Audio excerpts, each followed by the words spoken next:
Boa noite, irmãos e irmãs da UD Partenon.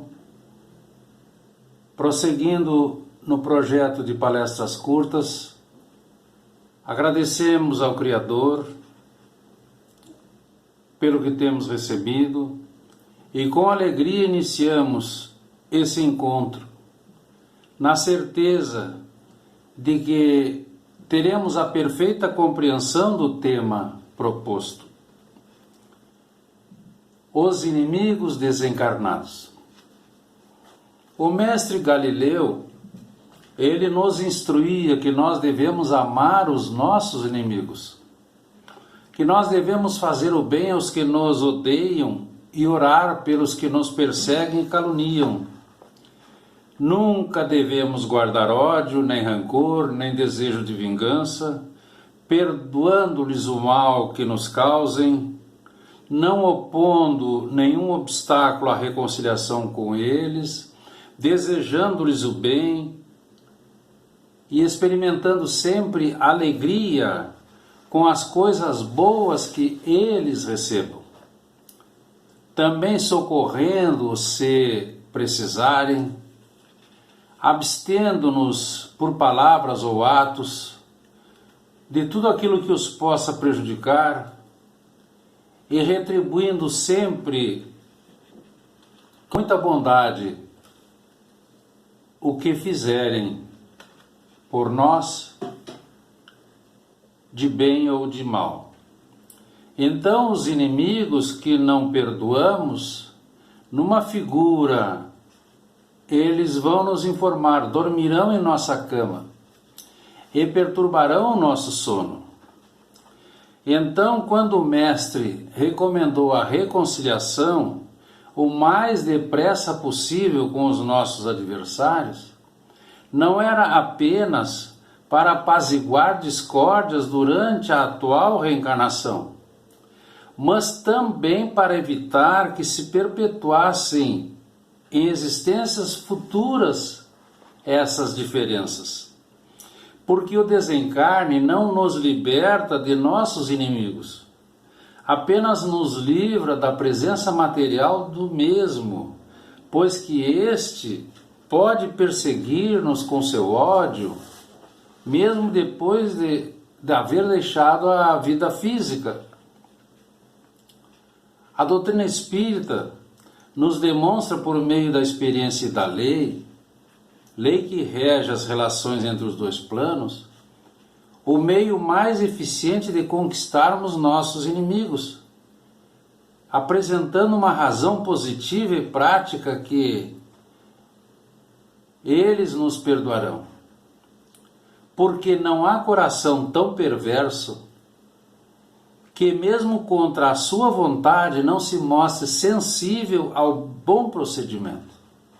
De acordo com os nossos pensamentos e atos positivos, nós retiramos todos os pretextos às represálias, podendo fazer de um inimigo um amigo, antes e depois do seu desencarne. Exemplo, Divaldo Franco e o Máscara de Ferro. Nós conhecemos essa história. Quando o Divaldo recebe na mansão do caminho, à noite, um bebê de pele escura, e aparece então o seu obsessor. Tu sabes quem é ela, essa criança? Foi minha mãe. E a partir de hoje eu serei teu amigo, porque tu aceitaste, apesar dos pesares, a minha mãe como tua filha. Então nós vamos ver que o espírito não tem inimigos. Nós temos sim impulsionadores. Mas quando nós encontramos um amigo impulsionador, digamos assim, nós devemos apresentar a ele a demonstração concreta que já modificamos pelos nossos bons procedimentos. Porque com os nossos maus procedimentos nós demonstramos que não nos melhoramos. E é onde eles manifestam a sua malevolência.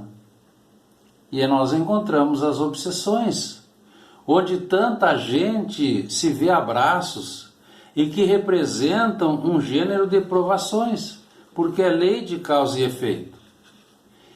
E é o instrumento de que a justiça divina usa para aquele que não perdoa. É pela caridade que todos seremos recuperados, sendo impedidos de praticar o mal. E ao mesmo tempo, aquele que odeia, ele será reconduzido ao caminho do amor e ao caminho do bem. Mas que fazer para reverter essa situação? Primeiro, precisamos nos conhecer, dominar as nossas paixões inferiores, expulsar a raiva, a inveja, o ciúme, o egoísmo, o orgulho, para que possamos purificar os nossos pensamentos, para, a partir desses pensamentos positivos, produzir sentimentos bons, praticando aí então a caridade, somente o bem para os outros. E é nesse ponto que os amigos espirituais nos dizem: nós precisamos usar a indulgência, a benevolência, porque a maldade é um estado de imperfeição temporária. E segundo a questão 116 do Livro dos Espíritos, na resposta a Kardec, os construtores da codificação nos informam: todos os espíritos se tornarão perfeitos. Os benfeitores espirituais, eles nos solicitam, no caso dos inimigos desencarnados, nunca desperdicemos a oportunidade de ser aquele que cede em contendas inúteis, aquele que perde no campeonato da insensatez a fim de ganhar em paz interior, aquele que serve com devotamento, embora os outros sirvam-se explorando a bondade do seu próximo, aquele que oferece compreensão e compaixão em todas as circunstâncias que se apresentam, também aquele que edifica sempre o bem onde ele está, tanto na alegria, quanto na tristeza, quanto na abundância ou na escassez, aquele que oferece esperança mesmo quando reina o pessimismo e a crueldade, tudo isso levando ao desânimo e à indiferença. Então nós precisamos ser aquele que ama, apesar das situações adversas, silenciando o mal, referindo-se apenas àquilo que contribui em favor da fraternidade. Sejamos aquele que perdoa, mesmo aquele que aparentemente não mereça perdão. Ensinemos corretamente, embora predomine a arrogância, a prepotência. Então os amigos espirituais nos solicitam: nunca nos cansemos de confiar em Deus, seja qual for a situação em que nos encontremos. Nesse aspecto, nós falamos há pouco sobre o impulsionador. Na verdade, o obsessor é nosso amigo. Ele busca, à sua maneira, uma desforra de algo que, por insensatez ou por ignorância das leis do amor, fizemos a ele em passado, presente ou remoto. E ele então agora tenta nos fazer a mesma situação negativa para que nós possamos sentir a dor que ele sente. Mas quando o mestre Galileu nos fala sobre as suas frases científicas dizendo que nós precisamos amar o nosso inimigo, ele sai da lei de amar a Deus, amar o próximo e amar-se. Ele sai do todo e vai para a parte: amai vós os vossos inimigos. E com essa frase ele não circunscreve esse amor mais à terra, nem à vida presente.